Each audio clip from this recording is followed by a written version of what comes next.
مجید تو این یه هفته‌ای که گذشت ما سامسونگ رو خیلی کوبیدیم. بله. اما 2 روز پیش یه چیزی معرفی کرده که واقعا باقلوا و درجه یکه. انقدر خفنه که اصلا ما گفتیم یه ویدئوی کلن جداگونه مختص این تبلت خفن ناز قول براتون بسازیم. بزن بریم. سلام به الفاتحی عزیز، من امیرم. منم مجید.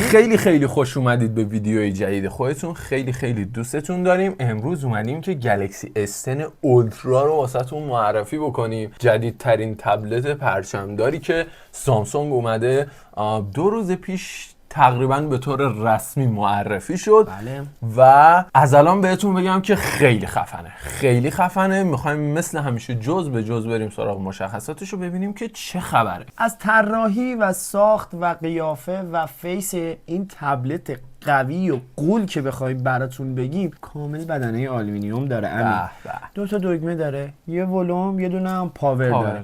2 تا دوربین هم پشتش داره و یه دونه قلمی که با یه تاخیر 2 میلی ثانیه راحت نیاز شما رو برطرف میکنه و یه جورایی داره رقابت میکنه با آیپدها و داره کم کم سامسونگ خودشون نشون میده توی تبلت. ما کلا توی اندرویدیا امیر وقتی حرف از تبلت میشه، اولین پیشنهادی که آلفاتک میده و خیلی ها میدن معمولا سامسونگ و الانم با این تبلتی که ارائه کرده، ولی خب یه سری ضعفایی داره که آخر ویدیو حتما براتون میگیم، ولی انقدر قوی هست که اصلا اون ضعفا به چشم نمیاد. اومده میخواد مقایسه و یه جورایی توی رقابت بره با آیپدها و امیدواریم که این نتیجه بگیره. بریم سراغ بقیه مشخصات این تبلت که فعلا ترکونده. گواهی هم که برای ضد آب بودن و ضد گرد و غبار بودن گذاشته برای این تبلت سامسونگ IP68 که دیگه راحت نیاز شما رو برطرف میکنه، خیالتون راحته. و از اون طرف هم سایز صفحه نمایش 14 اینچی گذاشته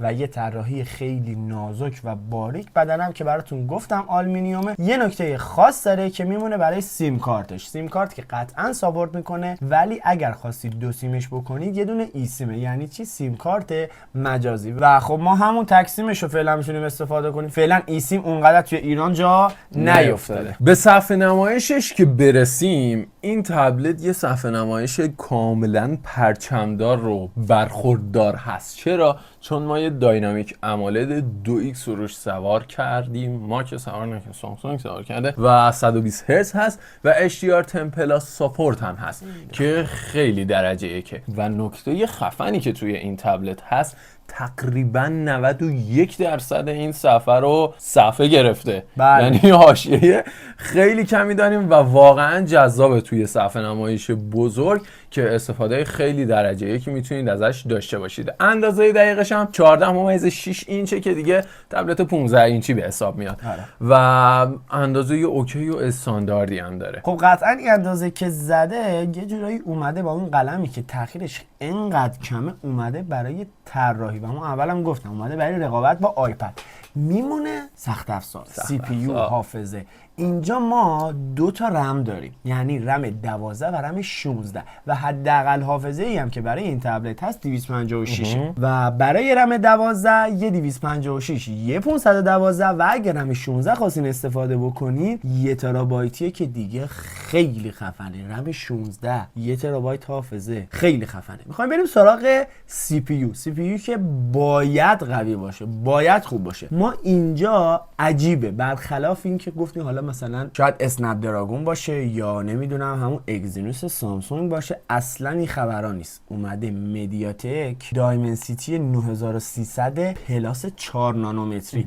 در مورد این سی پی یو قبلا توی 2 تا ویدیوهای قبلی که برای سری 14 تی پرو بود معرفیشو حتما براتون صحبت کردیم، ولی بازم براتون میگیم. این سی پی یو خود شرکت مدیاتک گفته که این سی پی یو از A17 پرو قوی تره و حتی از نسل 3 8 اسنپ دراگون هم قوی تره و خب میگم باید بیاد تست بشه. هنوز اون تستایی که آماده به قول گفتنه تستای تجربی این کار هنوز رو نشده و جایی درس پیدا نکرده. ما منتظریم و حتما ویدیوشو براتون میسازیم که آیا این سی پی یو انقدر قوی هست که خود شرکت داره میگه یا نه. این سی پی یو رو ما توی 14 تی پرو هم داشتیم، شیائومی که امسال معرفی کرد و واقعا سی پی یو غولیه. توی 14 تی پرو ما گفتیم که این سی پی یو روی این گوشی جواب جوابگو نیست. چرا؟ چون ظرفیت باتری پایینی نسبت به سی پی یو داشتیم و حالا نسبت به اون رم و اینایی که تهیه می‌کنی ممکنه که داغ بکنه، که خیلی از شما هم مخالف این قضیه و نظر ما بودید. اما توی این تبلت به خاطر ظرفیت باتری که در ادامه واسهتون میگیم، این سی پی یو واقعا درجه‌ای که از لحاظ بنچمارکش هم بخوایم بررسی بکنیم، هم توی پرفورمنسش، هم توی پرفورمنس گیمینگ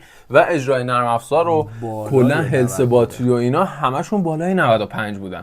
95 97 98 96 که امتیازهای واقعا درجه یکی بود و عملا شما یه تبلت غول و واسه همه کارها میتونید داشته باشید و ازش استفاده بکنید. گیم نمیدونم هزار تا کار دیگه.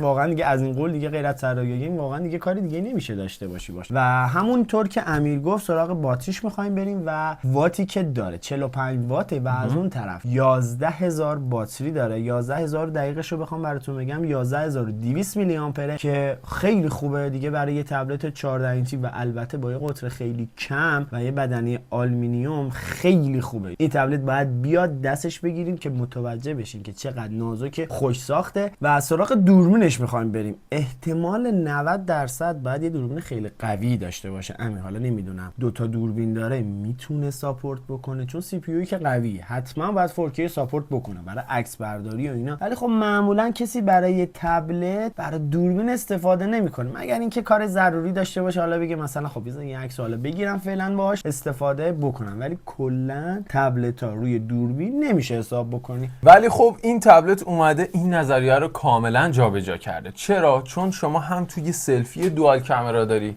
هم توی لنزای پشتیش یه دوال کامرا داری که کار واسه در میاره. چرا؟ چون که لنزای پشتی یه 13 مگاپیکسل واید داریم و یه 8 مگاپیکسل اولترا واید که اون 13 مگاپیکسلی وایدی که ما داریم از آتو فوکوس پشتیبانی میکنه که خیلی قابلیت اوکیه واسه یه تبلت و واسه یه ثبت خاطره ای اوکیه. به فیلم برداریش که برسیم 4K 30 فریم و 1080 30 فریم هم واسمون فیلم برداری میکنه که کار راحت واسمون در میاره.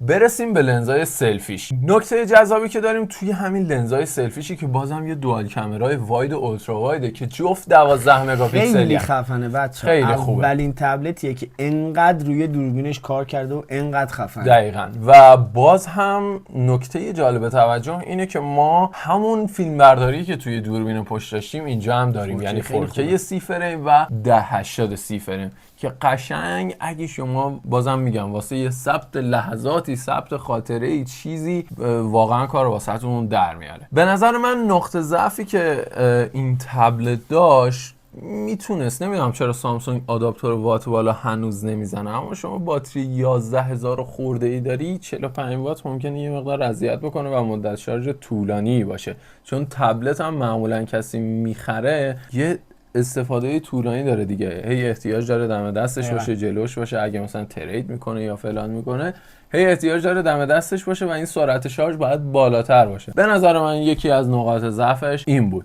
اما یه سری قابلیت‌های ویژه و فوق‌العاده داره این تبلت که واقعا درجه یکن. مثل چی؟ مثل اینکه آقا این پورت شارژش از سیم شارژرهای مگنتیک هم ساپورت میکنه.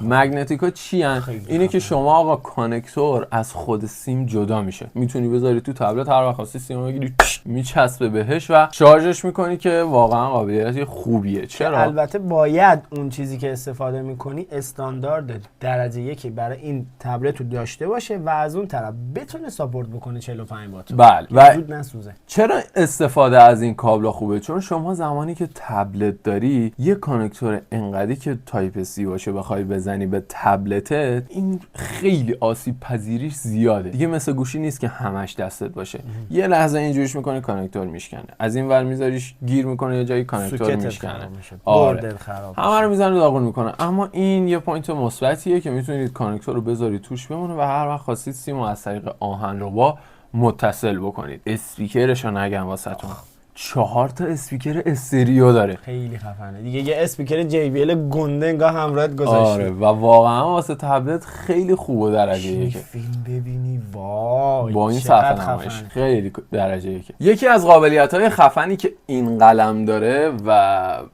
با ساپورت شرکت گوگل هم انجام میشه، قابلیت سرکل تو سرچه که چیکار میکنه؟ همین گوگل لنز ما هست که مثلا عکس میگیریم از یه چیزی سرچ میکنیم پیدا میکنیم، حالا با قلم میای با خط میکشی دورش واسه سرچ میکنه و این از طریق سرویس های گوگل انجام میشه و قابلیت خیلی خوب و مثلا جذابیه دیگه. آقا قلم دست دوره هر به نظرم باید یه دونه ویدیو بسازیم برای اینکه آقا این قلمه چقدر قابلیت داره، چون کسایی که نمیدونن و این حالا مثلا گوشیایی دارن که قلم داره، یه سری قابلیت خیلی خفن داره که میگه خب فقط برای نوشتن دیگه استفاده، مثلا خیلی قابلیت داره. فکر کنم به نظرم یه ویدیوی مخصوص این کار باید بسازیم. اگه دوست داشتی حتما برام کامنت بکنی که آقا من S24 دارم، آیا واقعا اینقدر قلمم خفنه، اینقدر نمیدونم فلان بیسار یا سری نوت دارم از قدیم اینقدر خفنه. آره اینقدر خفن هست که شما اصلا از راه دورم میتونی با این قلم کار بکنی و حتی بنویسی.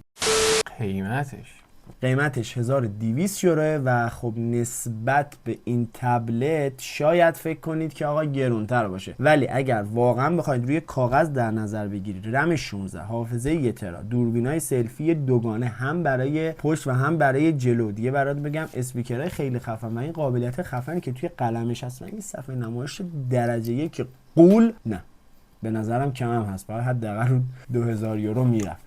ولی خب 1200 یورو دیگه ما هم برامون سنگینه. امیدوارم که از این ویدیو خوشتون اومده باشه. حتما لایک کنید، چنل هم ساب داشته باشید، زنگوله هم حتما بچک کنید که شما اولینه باشید که این ویدیوهای ما رو میبینید. هر روز ما براتون ویدیو آپلود میکنیم. جمعه استراحت. آره یه ذره چیز کردیم که واقعا حجم کاری خیلی بالاست، هر روز بخوایم ویدیو براتون تولید بکنیم واقعا سخته، ولی خب به عشق شما داریم این کارو براتون انجام میدیم. پس منتظر تک تک حمایت شما هستیم با ویدیو دیدنتون، با لایک، با کامنت و با سابسکرایب کردن و به دوستاتون هم معرفی بکنید. خیلی دوستتون داریم، عاشقتونیم. خدا حافظ، نگهدار. لطفاً ما رو سابسکرایب کنید و کامنت بذارید و لایک کنید. مرسی.